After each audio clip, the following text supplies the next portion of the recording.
탭으로 한번 옮겨갈게요.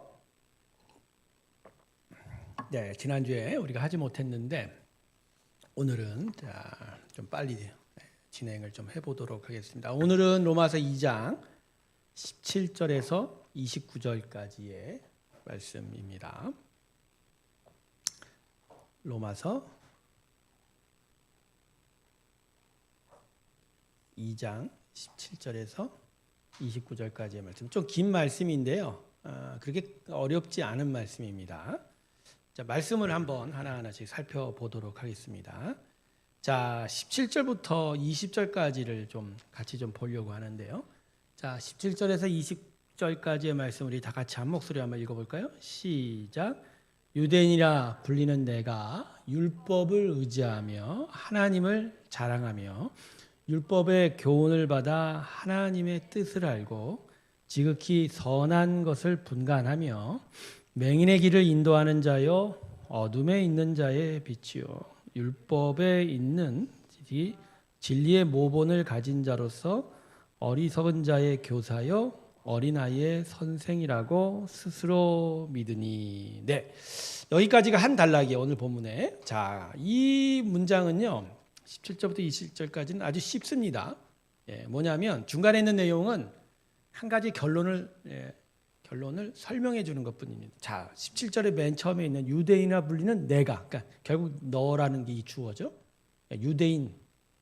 유대인들은, 자, 이 말은 맨 밑에 있는 20절 맨 밑에요. 스스로 믿으니라는 주어를 동사를 받습니다. 그러니까 유대인들은 스스로 누구라고 믿는다는 거예요. 자기가 누구라고 생각한다는 거죠. 자, 그 내용이 바로 그 가운데 있는 내용입니다. 특별히 어리석은 자의 뭐라고요? 교사요. 어린아이의 선생이라고 믿는다. 이게 이 내용의 중심이에요. 이게 이 내용의 중심이에요. 그러니까 유대인들은 지금 사도 바울이 뭐라고 하죠? 착각하고 있다. 이들은 스스로를 어리석은 자를 위한 교사고 어린아이의 선생 역할을 하고 있다. 근데 그렇지 않다라고 그렇지 않다라고 이제 다음에 얘기가 되겠죠. 자, 그런데 그 가운데 있는 내용은 뭘까요?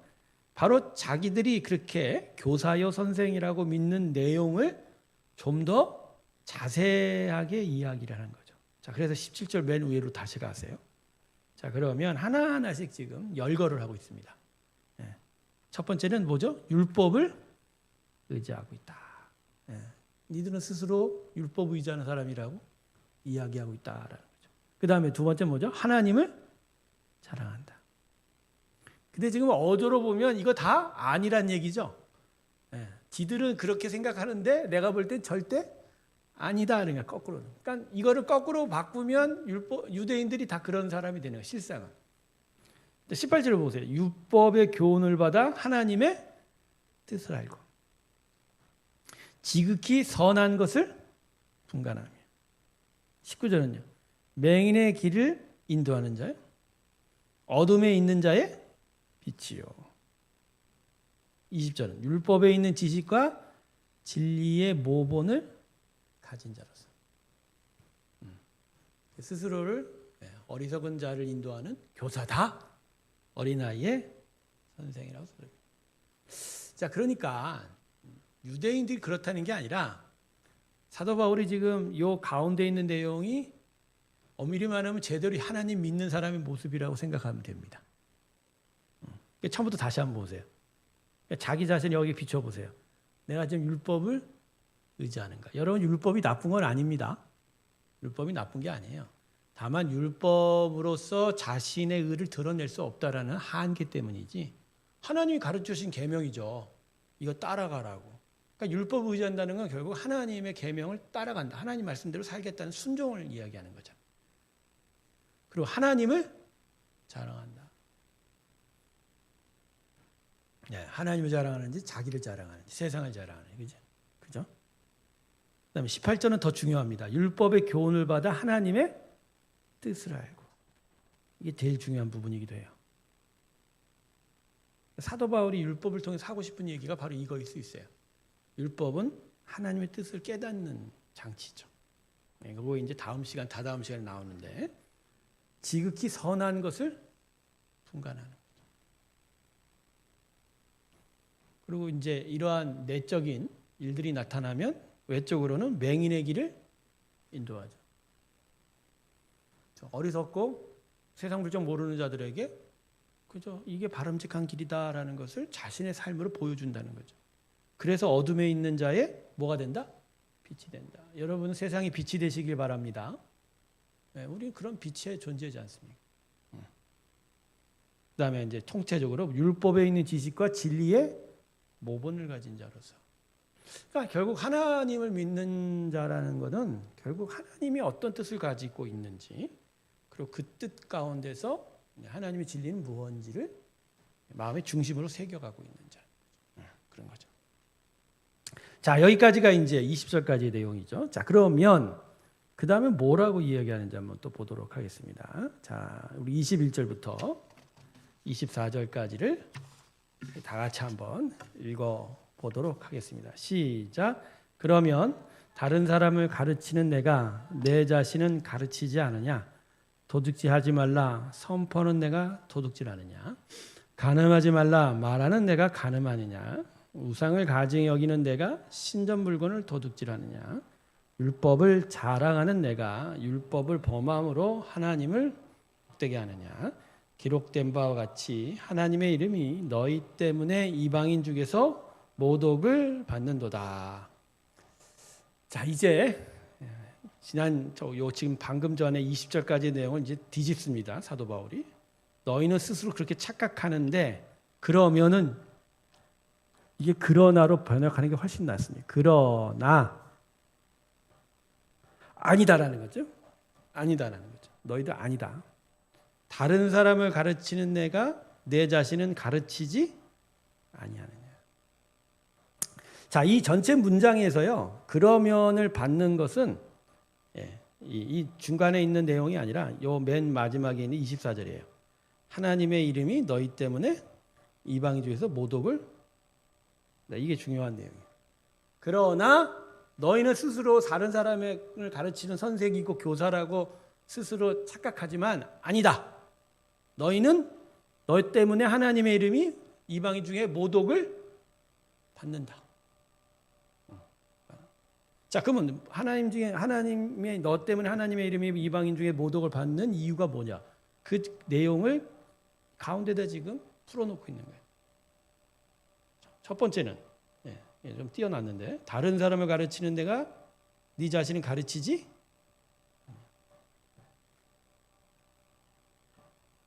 너는 남들한테 뭘 하는데 너는 왜 진리를 따라가지 않냐 이 얘기야. 두 번째는 도둑질하지 말라 선포하는 내가 도둑질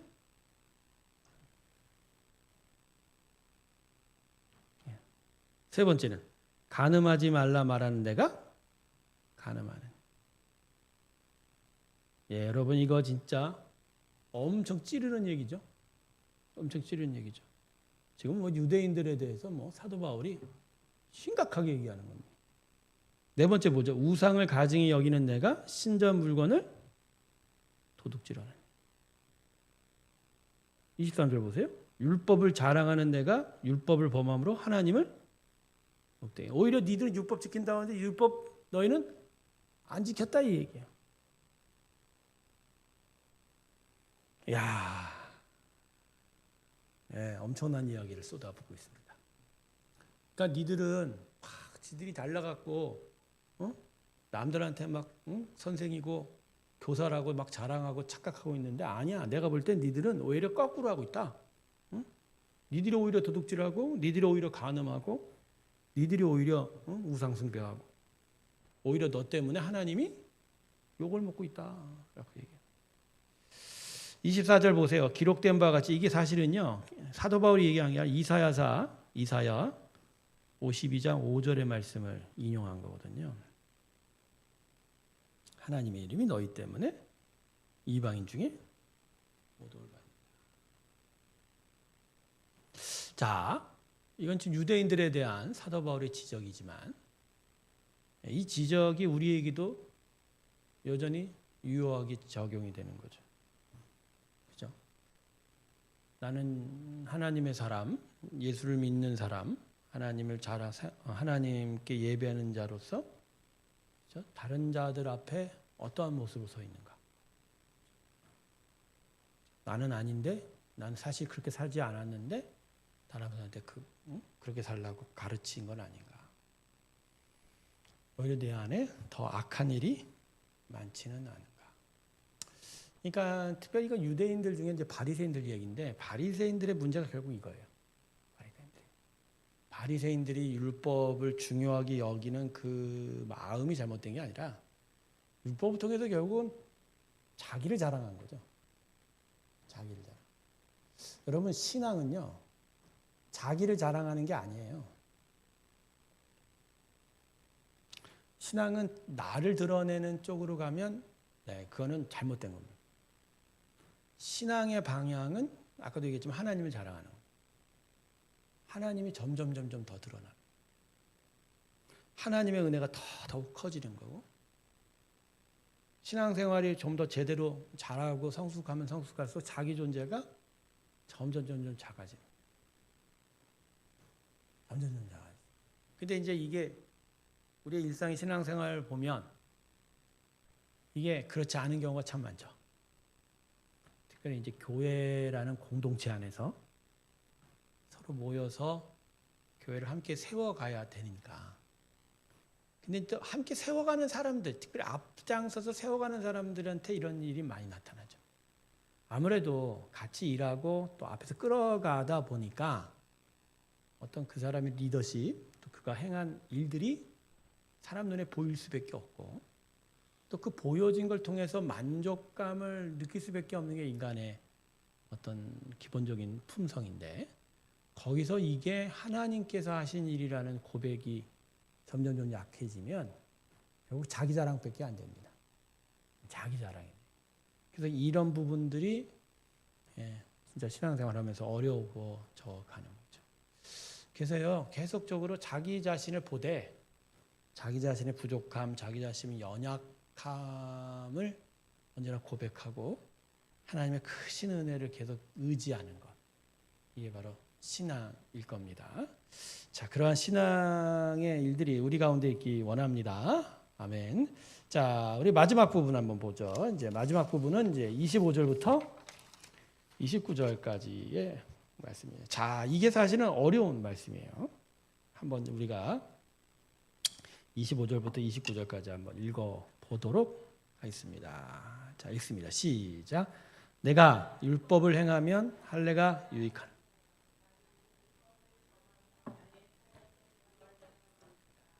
그런즉 무할례자가 율법의 규례를 지키면 그 무할례를 할례와 같이 여길 것이 아니냐. 또한 본래 무할례자가 율법을 온전히 지키면 율법 조문과 할례를 가지고 율법을 범하는 너를 정죄하지 아니하겠느냐. 무릇적 유대인이 아니요 표면적 육신의 할례가 아니리라. 오직 유면적 유대인이 유대인이며 할례는 마음에 알지니 영에 있고 율법 조문에 있지 아니한 것이라. 그 칭찬이 사람에게서가 아니요 다만 하나님에게서니라. 아멘. 자, 이제 이게 오늘 우리가 살펴보는 말씀 중에서 어떤 핵심적인 말씀이 되기도 하고 중요한 의미를 좀 담고 있는데 약간 어려울 순 있어요.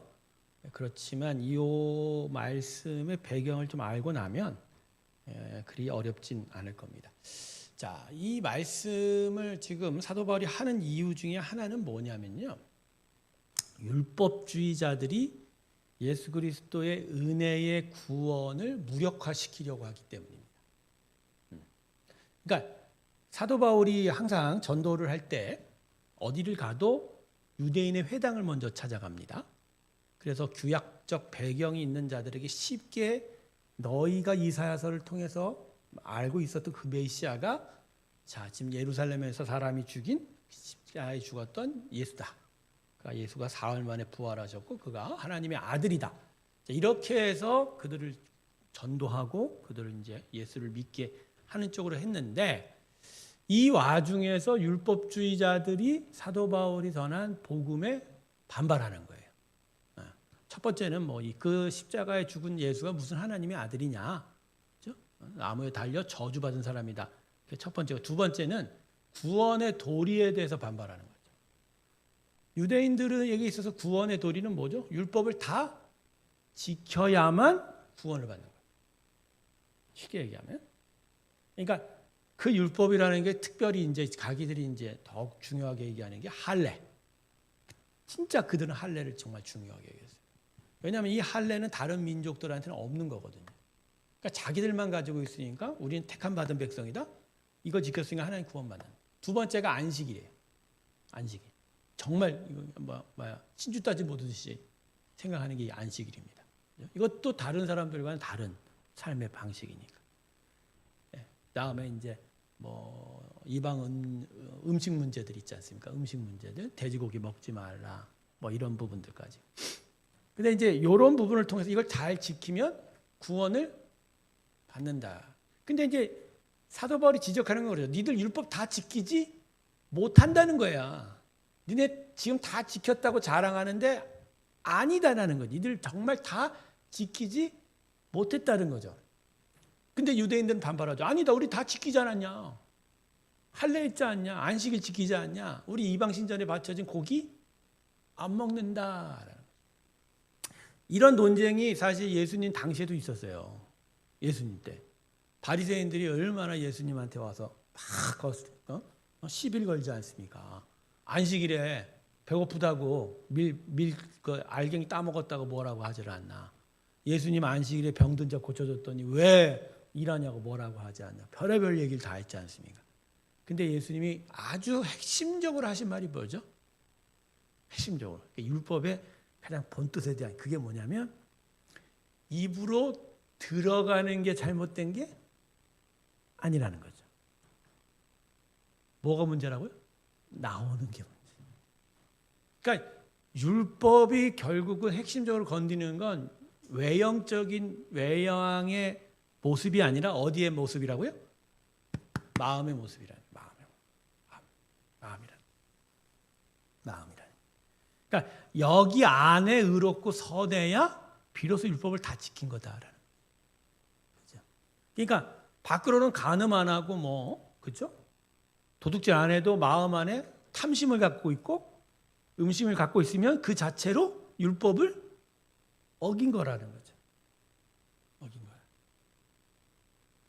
그러니까 그런 의미에서 사도 바울은 유대인들 율법주의자들한테 지금 이렇게 얘기하는 거예요. 너희들 외향적으로 지킨다고 하는데 사실 아니다. 아니다라는 거죠. 자, 그런 배경이 있는 거예요. 근데 이제 그런 율법주의자들이 로마 교회에 침투해서 사도 바울이 가르쳤던 복음을 막 무력화시키려고 하니까 유대인들이 의롭지 않다. 그들의 율법이 그들을 의롭게 만들지 않았다. 이걸 오늘 가르쳐 주는 게 오늘 본문 말씀이라는 거예요. 자, 그런 점에서 25절부터 보세요. 내가 율법을 행하면 할례가 유익하나 내가 율법을 보면 내 할례는 무할례가 되냐. 이건 맞는 얘기죠. 지금 논리적으로 얘기하는 거예요. 네가 율법 다 지키면 네가 행하는 할례가 구원의 표지가 되겠지. 근데 네가 율법을 하나라도 지키지 못하면 네 할례는 무할례, 즉 할례 안 한 거와 별반 다르지 않다라는 거죠. 자, 그런즉 26절. 그런즉 무할례자가 율법의 구례를 지키면 무할례를 할례와 같이 여길 것이 아니냐. 거꾸로 또 다른 얘기를 해요. 그죠? 그렇고 만일 율법을 다 지킨다고 하면 그 사람이 할례를 안 해도 그 사람은 할례한 거와 똑같은 거 아니냐? 이렇게 얘기하는 거예요. 또한 본래 무할례자가 율법을 온전히 지키면 율법조문과 할례를 가지고 율법원은 너를 정죄하지 않겠느냐. 어렵죠? 네, 쉽게 가세요. 결국은 이거예요. 너희가 안에 진짜로 하나님을 온전히 섬기는 순종이 없다면 너희의 외양의 할례가 너희의 구원의 표지가 될 수 없다라는 거죠. 그리고 이방인들이 진짜 하나님을 온전히 섬기면 그들은 할례를 안 해도 할례한 거나 똑같지 않냐 이렇게 얘기합니다. 그러니까 지금 사도 바울이 25절부터 27절 사이에서 말하고 싶은 건 니네 외형적으로 뭔가 했다라고 자꾸 자랑하는데 그거 자랑하지 마. 중요한 건 니들 마음 안에 진짜 하나님을 온전히 섬기고 있냐라는 거예요. 그리고 솔직히 얘기해서 니들 외형적으로도 못 지키는 거 많아 이렇게 얘기해요. 그 재밌는 얘기 있잖아요. 유대인들이 지금도 그런 데지 않습니까? 안식일날 아무것도 하지 말라고 그러니까 엘리베이터 층수를 엘리베이터 타고 가는 거는 타고 가서 버튼 누르는 건 노동이라고 하면 안 된대요. 근데 얘네들이 무슨 짓을 하는 줄 아세요? 엘리베이터 다 기다려요. 그리고 다른 사람이 와갖고 눌러주는 걸 기다려서 타요. 그건 된다는 거야.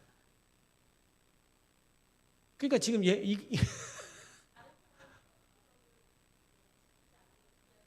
그러니까 다른 사람이 눌러주면 문이 열리면 타도 되는 거야 자기는.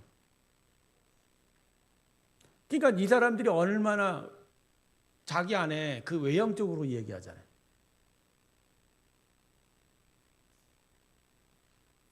그러니까 사실 엄밀히 말해서요. 진짜 심령의 문제예요. 의와서는 심령의 문제예요. 그러니까 유대인들이 얼마나 웃기는 존재인 줄 아십니까? 근데 그런데도 불구하고 자기들은 의롭다는 거죠. 왜? 외형적으로 할례하고 있다니까. 아닌 거죠. 지키지도 못하면서도 자기의 외형적 표식 갖고다는 너희들과 달라. 그런 얘기하는 거죠. 잘못된 얘기다. 자, 28절 보십시다. 이제 2절 남았죠. 무릇 표면적 유대인이 아니요. 표면적 육신의 할례가 할례가 아니다. 이건 뭐 쉽게 나오죠 이제는. 외형적으로 해봐야 그죠? 자, 29절. 오직 이면적이 뭐죠? 내면적이라는 거죠. 유대인이요. 할례는 어디 하라? 여기가 오늘 이제 말씀의 핵심 포인트죠. 할례는 어디 하라? 마음에 하라. 영에 있고 율법 조문에 있지 아니한 것이라. 그 칭찬이 사람에게서가 아니라 다만 하나님에게서. 다른 사람 칭찬 받지 말라는. 오직 하나님이 인정하시는 할례는 마음의 할례다.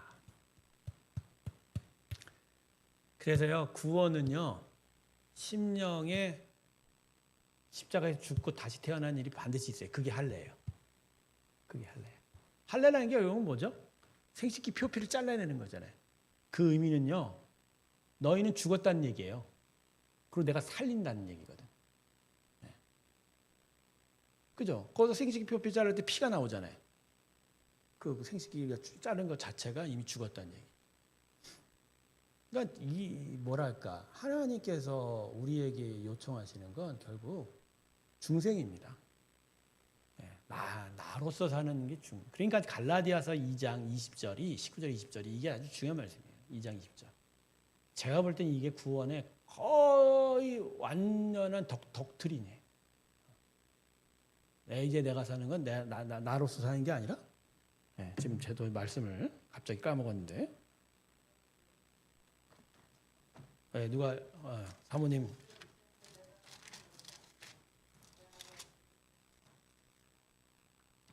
내가 그리스도와 함께 십자가에 못 박혔나니 그런즉 이제는 내가 사는 것이 아니요 오직 내 안에 그리스도께서 사시는 것이라. 이제 내가 육체 가운데 사는 건 나를 사랑하사 나를 위하여 자기 자신을 버리신 하나님의 아들을 믿는 믿음 안에서 사는 것이라. 아멘. 이거죠.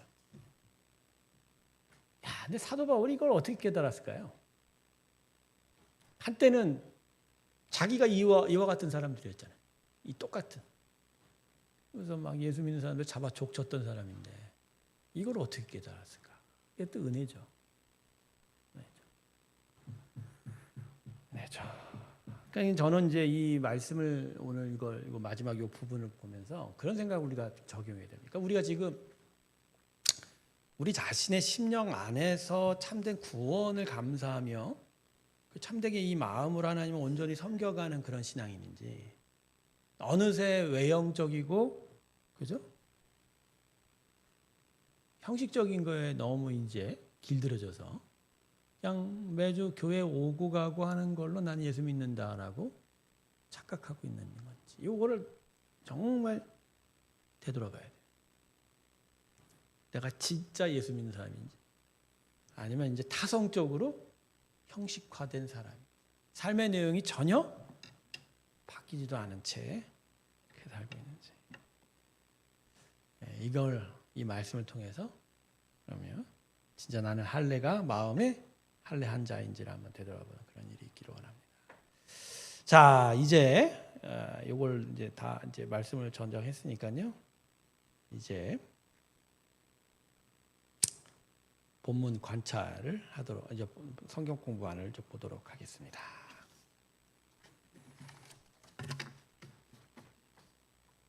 자,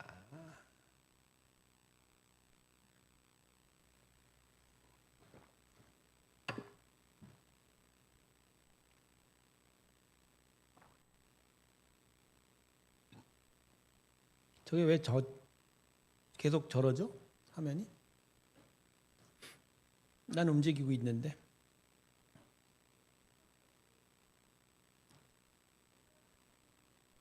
패드가 안 움직이는 거죠? 패드가 안 움직이네.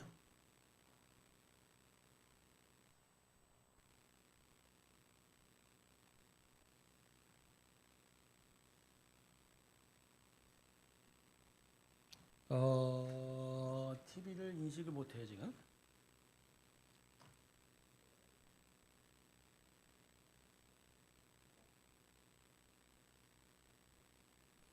TV를 인식을 못해요.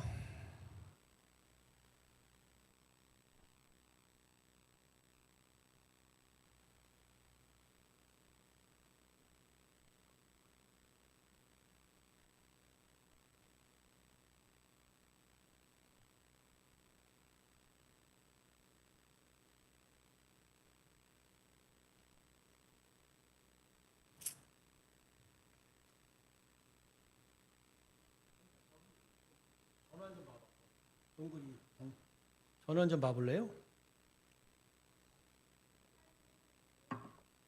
그래요? 응? 껐다 켜봐요 한번.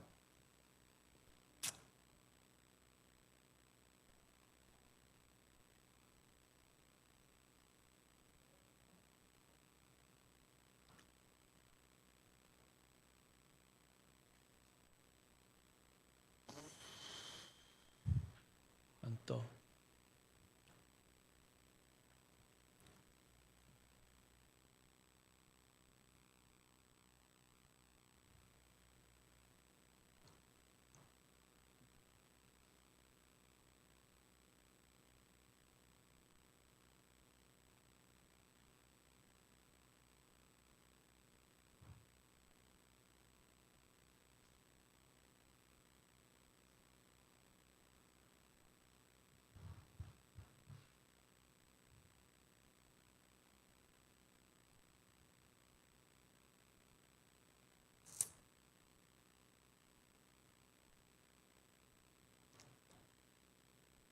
다시 한번 해볼래요?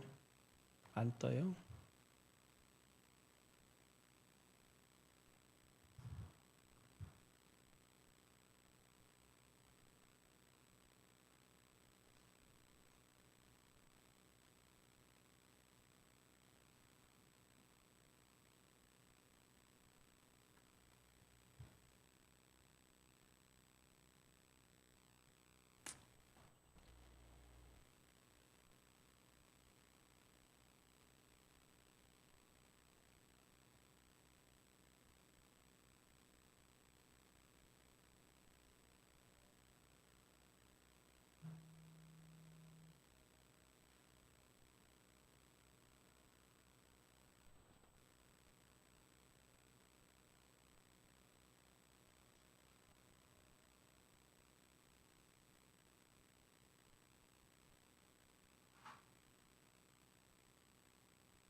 네. 일단 제 화면으로 제가 강의하는 걸로만 합시다. 예. 자, 어쩔 수 없습니다. 예. 자, 우리 이제 성경 공부안을 한번 보시고요. 예, 여러분도 따라오실 수 있습니다. 예, 제가 질문 하나씩 이렇게 해드리면 되니까. 자, 우리 본문 말씀 다시 한번 17절부터 29절까지 차분하게 한번 읽어보도록 하겠습니다. 시작. 유대인아 불리는 내가 율법을 의지하며 하나님을 자랑하며 율법의 교훈을 받아 하나님의 뜻을 알고 지극히 선한 것을 분간하며 맹인의 길을 인도하는 자여 어둠에 있는 자의 빛이요 율법에 있는 지식과 진리의 모본을 가진 자로서 어리석은 자의 교사요 어린아이의 선생이라고 스스로 믿으니 그러면 다른 사람을 가르치는 내가 내 자신은 가르치지 아니하느냐? 도둑질하지 말라 선포하는 내가 도둑질하느냐? 간음하지 말라 말하는 내가 간음하느냐? 우상을 가증히 여기는 내가 신전 물건을 도둑질하느냐? 율법을 자랑하는 내가 율법을 범함으로 하나님을 욕되게 하느냐? 기록된 바와 같이 하나님의 이름이 너희 때문에 이방인 중에서 모독을 받는도다. 내가 율법을 행하면 할례가 유익하나 만일 율법을 범하면 내 할례는 무할례가 되느니라. 그런즉 무할례자가 율법의 규례를 지키면 그 무할례를 할례와 같이 여길 것이 아니냐. 또한 본래 무할례자가 율법을 온전히 지키면 율법 조문과 할례를 가지고 율법을 범하는 너를 정죄하지 아니하겠느냐. 무릇 표면적 유대인이 유대인이 아니요 표면적 육신의 할례가 아니니라. 오직 유면적 유대인이 유대인이요 할례는 마음에 할지니 영에 있고 율법 조문에 있지 아니한 것이라. 그 칭찬이 사람에게서가 아니라 다만 하나님에게서니라. 아멘. 자, 제가 글 하나 읽어드릴게요. 유대인이라는 말은 칭찬, 찬송이라는 아름다운 의미를 담고 있습니다. 그러나 이 시간 우리가 살펴보는 말씀을 통해서 볼 때 오히려 그들은 이방인들보다 더 악한 죄를 저지르고 있다는 것을 알 수가 있습니다. 그것은 바로 그들이 가지고 있던 교만 때문이었습니다. 유대인은 하나님께 구원받은 유일한 민족이라는 우월감이 지나친 나머지 세상 사람들이 멸망받아도 자기 민족만은 구원받는다는 어처구니 없는 교만에 빠져 있었습니다. 자, 질문. 여러분이 생각하기에 유대인들이 왜 그처럼 우월감과 교만에 빠지게 되었다고 생각하십니까? 무엇이 유대인들을 교만에 이르게 만들었다고 생각하십니까? 무엇이 유대인들을 교만으로 이끌었을까요? 첫 번째는요, 하나님을 잘 알지 못했죠. 그러니까 하나님에 대한 지식의 문제예요. 그래서 호세아서에 호세아 선지자가 이렇게 외쳤죠. 내 백성이 지식이 없으므로 망하는도다. 지식이 없으면. 사실 호세아서가 짚고 있는 내용이 이 로마서에 지금 오늘 본문이 짚고 있는 내용과 똑같거든요. 똑같고. 하나님에 대한 지식의 문제. 그러니까 율법 안에 담긴 하나님의 본뜻을 깨닫지 못하고 그냥.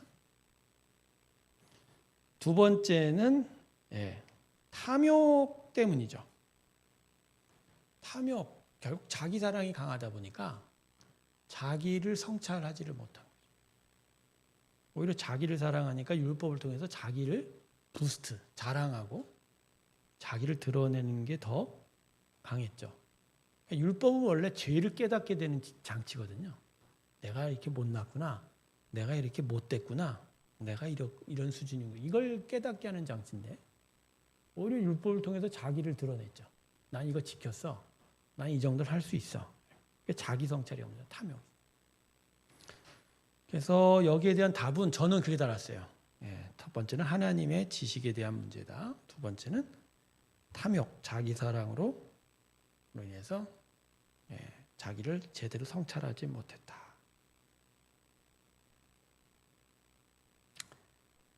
자, 본문 관찰입니다. 그 다음에 자, 유대인에 대한 첫 번째 하나님의 공의 외식함 때문이다라고 하는데 질문 2를 제가 그런데 17절과 20절 사이를 읽다 보면 유대인이 얼마나 하나님의 큰 은혜를 입었는지를 알 수가 있습니다. 본문을 자세히 읽고 난 후에 다음의 빈칸에 알만한 단어를 한번 넣어 보십시다. 자, 첫 번째는 그러니까 본문만 따라 보면 읽으면 빈칸 넣을 수 있어요. 율법을 의지하였기에 유대인은 뭘 자랑했다? 하나님을 자랑했다. 율법을 의지하였기에 하나님을 자랑했다. 두 번째, 율법의 교훈을 받았기에 유대인은 뭘 깨닫다? 하나님의 뜻을 깨닫고 무엇을 분간하였다? 선한 것을 분간하였다. 세 번째, 율법의 지식과 진리를 가졌기에 유대인들은 스스로가 소경의 길을 인도하는 자요. 어두움에 있는 자의 뭐라고요? 빛이요. 어리석은 자의 뭐라? 교사요. 어린아이의 뭐라고 믿었다? 선생이라고. 자, 제가 여러분 이거 유대인이 그렇다는 얘기가 아니라고 얘기했죠. 자기들이 착각하고 있다고 얘기했죠. 근데 제가 왜 이 본문을 이렇게 밀줄을 쳐서 가로를 넣으라고 한 거냐면 우리가 그런 사람이 되어야 된다는 거죠. 하나님이 우리를 원하는 게 이런 사람이라는 거죠. 자, 질문 세 번째.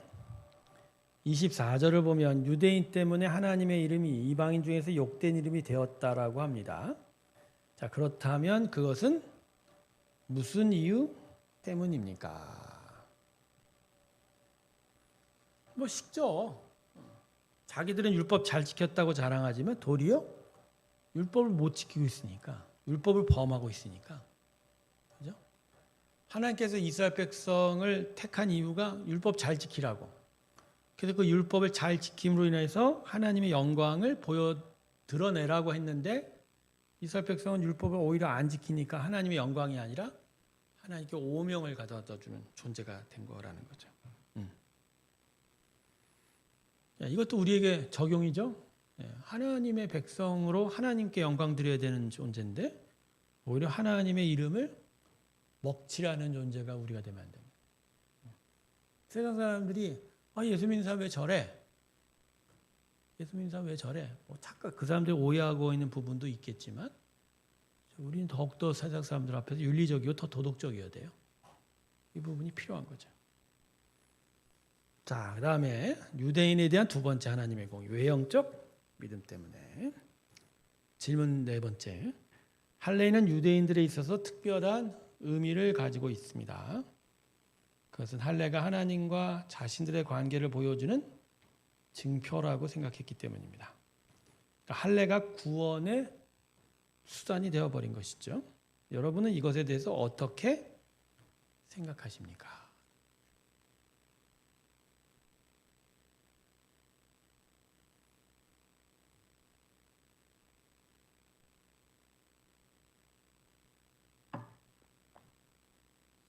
자, 이스라엘 백성이요 할례에 대해서 착각한 게 이겁니다. 이스라엘 백성이 할례를 하면서 하나님의 백성이 된 게 아니라는 거죠. 잘 보세요. 하나님이 택하고 난 다음에 그 택한 일종의 외형적 증표로 할례를 준 거지. 할례를 했기 때문에 하나님의 백성이 된 건 아니죠.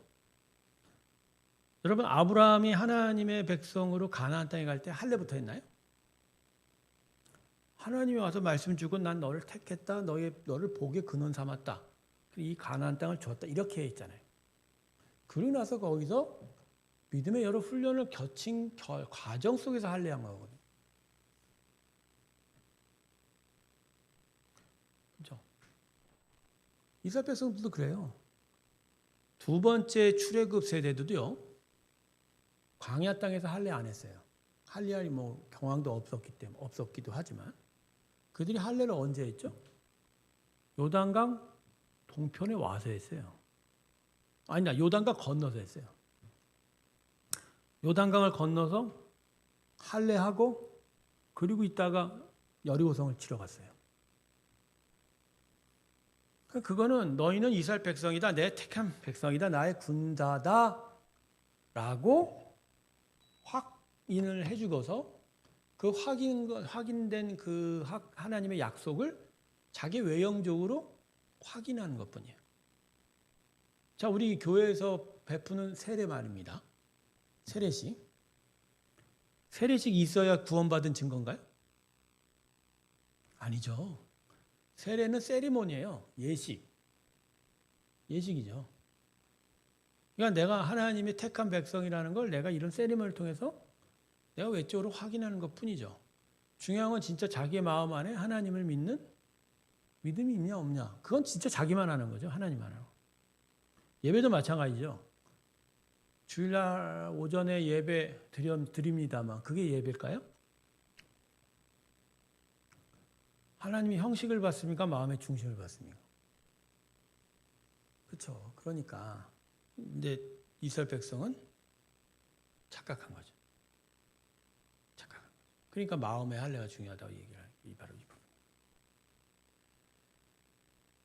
구원은 하나님의 은혜에 대한 간절함이지 행위로 인한 자기 만족으로 이루어지지 않습니다. 이 부분을 분명히 기억하시기 바랍니다. 자, 그래서 질문 5번째. 29절을 통해서 사도 바울은 진정 할례가 무엇인지를 말하고 있습니다. 신앙이 뭔지.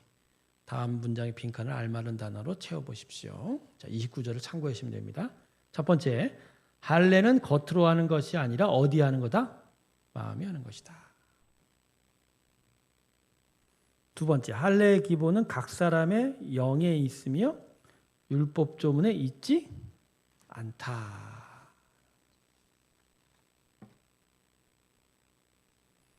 야, 이건 정말 중요합니다. 각 사람이 어디 있다고 얘기하죠? 영입니다. 혼이 아니라 영이 살아 있어야 돼. 자, 이제 마지막 페이지 정리를 합시다.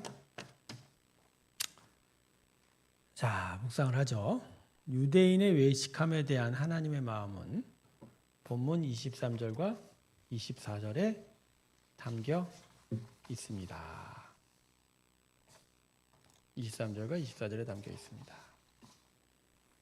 23절이 뭐죠? 율법을 자랑하는 내가 율법을 범함으로 하나님을 욕되게 하느냐. 하나님의 이름이 너희 때문에 이방인 중에서 모독을 받는다. 23절과 24절 말씀을 통해서 하나님의 마음이 무엇인지를 깊이 새겨보자. 거기다가 한번 써보시기 바랍니다.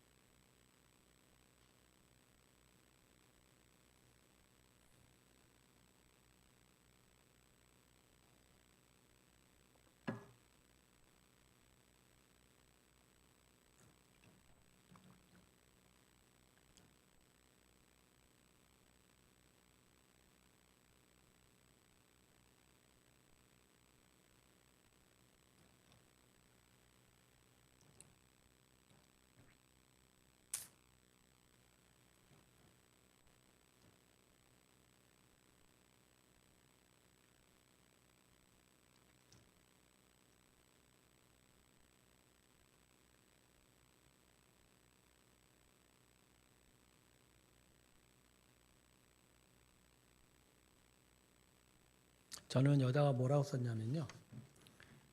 기대와 배신이라고 썼어요. 욕되게 한다. 영광을 받겠다.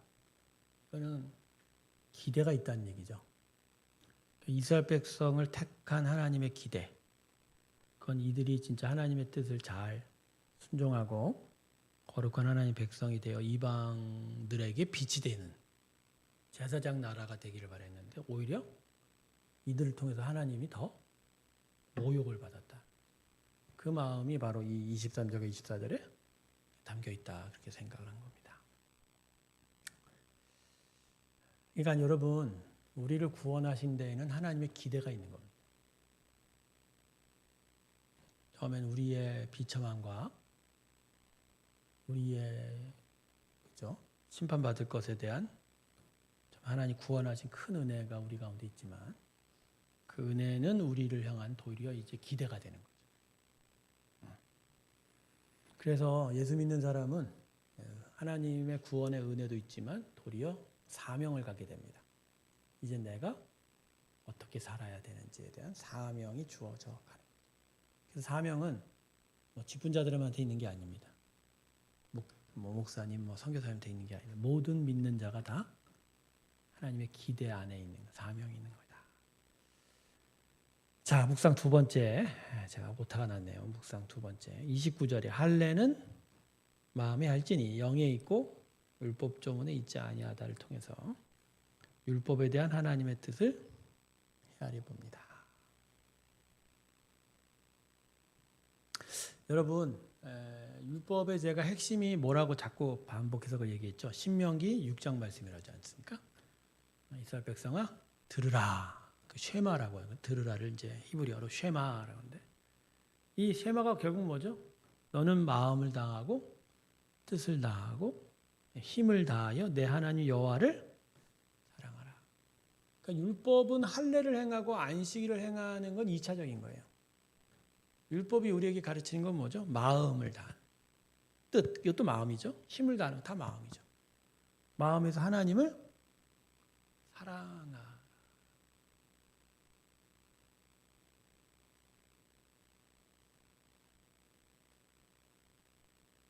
그러니까 사실 이스라엘 백성에게 이 율법을 주셨을 때 이스라엘 백성이 이거 다 지킬 거라고 생각 안 하셨어요. 하나님. 이걸 다 지켜야 된다? 아니죠. 이 다 지킬 거라고 생각 안 하시죠. 이걸 다 완벽하게 지킬 거라고 이스라엘 백성이 기대한 게 아니죠. 이걸 통해서 하나님께서 요청하시는 것은 하나님의 뜻을 깨닫는 거죠. 그리고 그 뜻 앞에서 자신들이 얼마나 연약하고 부족한지를 깨달는 거예요. 근데 그럴 때마다 이들이 희생 제사를 드리잖아요. 간절한 마음으로. 그죠? 이들에 대한 구원은 결코 취소되지 않아요. 율법 못 지켰다고. 중요한 건 희생 제사를 통해서 또 6월절 어린 양의 피, 또 여러 절기들을 통해서 하나님의 그 마음을 간절하게 얻고 가는 이야기. 여러분, 하나님은 은혜 베푸시기를 원하는 분이십니다. 할렐루야. 그게 율법의 핵심이에요, 사실은. 행위를 통한 자기 자랑이 아니라 율법을 통해서 자기 자신의 죄를 깨닫고 더욱 하나님을 의지하고 사랑에 나아가는 일들이 사실 이스라엘 백성이 주신 하나님의 뜻인데 어느덧 이들이 마치 자기들이 다른 나라랑 다른 자들이라고.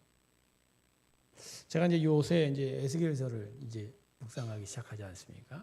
이제 저는 이제 아무래도 에스겔서를 미리 살펴봐야 되는데 에스겔서를 계속 읽다 보면요, 하나님이 이스라엘 백성에게 내리신 그 지적 경고는 너무너무 심각해요. 듣다 보면요, 오금이절입니다. 오금이절이에요. 근데 그 말씀을 보면요, 너희가 뭘 지키지 않았다고 하는 게 아니라 하나님을 배신한 거에 대해서 계속 얘기하죠. 하나님, 내가 너희를 그렇게 축복하고 너희를 그렇게 은혜 베풀었는데 너희가 끝까지 나를 배신하잖아요. 이 부분에 대한 하나님이 우리를 완벽한 존재로 원하시는 게 아니라는 거예요. 진짜 마음을 다하고 뜻을 다하고 힘을 다하여 하나님 여호와를 사랑하는 일을 원하신다. 자, 이제 마무리를 짓겠습니다. 자, 적용. 1. 유대인의 외식하는 모습과 형식의 얽매인 모습을 통해서 나 자신에게는 그러한 모습이 있지 않은지를 되돌아보시고, 적용 두 번째. 나의 믿음과 신앙은 이면적인지 아니면 표면적인지를 생각해 보도록 하겠습니다. 시간 한 3분 정도 드리겠습니다.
자, 마무리를 짓겠습니다. 신앙은 예수님의 말씀처럼 입으로 들어가는 게 문제가 아닙니다. 입에서 나오는 게 문제다. 우리의 마음에 관한 이야기죠. 그래서 영혼이 먼저고 육체가 두 번째이죠. 물론 영혼, 육은 하나로 합쳐 있지만, 그래서 여러분 율법은 우리의 마음에 적용이 되는 게 먼저입니다. 우리가 하나님을 온전히 사모하고 사랑하고 섬기고 있는지를 먼저 바라보게 하는 거죠. 나의 믿음과 신앙은 표면적이지 않아야 됩니다. 형식적이지 않고 외형적이지 않고 이면적, 심령에 할례하는 일이 있어야 할 것입니다. 오늘 말씀을 계속 묵상해 가면서 여러분의 신앙이 보다 더 온전해져 가기를 주님의 이름으로 축원합니다. 기도하겠습니다. 감사하신 하나님, 오늘 말씀을 비추어 나의 신앙이 온전해져 가고 있는지를 바라보게 하시고, 특별히 마음의 할례한 자가 되어 가는지, 그래서 하나님을 마음과 뜻과 힘을 다하여 섬기고 있는지를 되돌아보게 하여 주시옵소서. 이제는 우리 주 예수 그리스도의 은혜와 하나님 아버지의 사랑과 성령의 충만케 하심이 하나님 앞으로 더 가까이 나아가기 원하는 하나님의 귀한 성도들의 심령들 위해 이제부터 영원토록 함께 하시기를 간절히 축원하옵나이다. 아멘.